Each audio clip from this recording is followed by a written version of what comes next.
US President Donald Trump accused of making the same mistake as British Prime Minister Neville Chamberlain, who failed to avoid World War I. Donald Trump's plan to end the war in Ukraine by allowing Russian dictator Vladimir Putin to keep captured territory has the stench of appeasement, a former defense secretary has warned.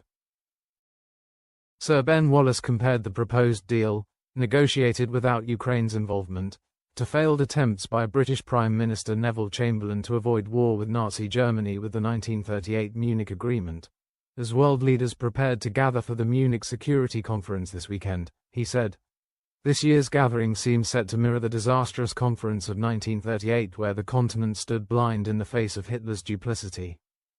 The stench of appeasement is once again returning to Munich. The warning was echoed by Tory former Defence Minister and ex-Army Captain Tobias Ellwood. He said, once again, in this city, a peace deal is being stitched together by ceding terrain to an aggressor in the hope of avoiding a wider conflict. The strategy of peace in our time, as Chamberlain famously claimed in 1938, has no better chance of success today.